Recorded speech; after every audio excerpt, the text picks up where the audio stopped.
మంత్రి కొండా శేఖర్ గురించి రామ్తోటి కూడా మాట్లాడదాం. ఎలా చూడొచ్చు ఈ పరిణామాలన్నింటినీ, మీ ఆందోళన ఏ విధంగా కొనసాగబోతున్నాయి?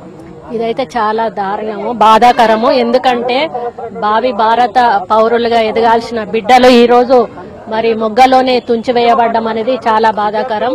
దాదాపు 20 మంది చనిపోయే వరకు కూడా ఒక ముఖ్యమంత్రి గారు గాని ఒక మంత్రి గారు గాని స్పందించకపోవడం అనేది దురదృష్టకరం. ఐటీ గ్రిడ్లనేమో ఆవేశంతో కేటీఆర్ వచ్చి ముందటికి వచ్చేమో మొత్తం చొచ్చుకొని మాట్లాడతాడు. మరి ఈ రోజు ఇంతమంది చనిపోతే ఏ ఒక్క మంత్రి కూడా స్థానికంగా వాళ్ళ జిల్లాలలో చనిపోయిన వాళ్ళ దగ్గరికి వెళ్లి మేము ఉన్నాము అనేటువంటి భరోసా ఇవ్వలేదు. ముఖ్యంగా ఈ రోజు ఏదో 3.5 లక్షల మందికి మాత్రమే మేము రివాల్యుయేషన్ చేస్తాము అనేటువంటి మాట కూడా కరెక్ట్ కాదు. ఎందుకంటే 10 లక్షల మందిని కూడా మళ్లీ పేపర్ కరెక్షన్ చేయాల్సిన అవసరం ఉన్నది. 10 లక్షలు ఎంతమంది అటెండ్ అయ్యారో అంతమందికి కూడా మళ్ళీ పేపర్ కరెక్షన్ చేయాలి.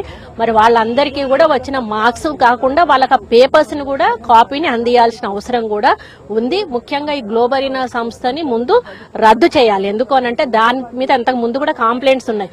ఆ గ్లోబరీనా సంస్థకి ఇంటర్ పేపర్లు దిద్దిన ఎక్స్పీరియన్స్ కూడా లేదు. మరి అటువంటి సంస్థకు ఈరోజు అప్పజెప్పడం వల్లనే ఇంత అమానుషం జరిగింది. కాబట్టి వెంటనే ఆ కంపెనీ మీద కూడా చర్యలు తీసుకోవాలి, అధికారుల మీద కూడా చర్యలు తీసుకోవాలి, మంత్రిని వెంటనే సస్పెండ్ చేయాలి.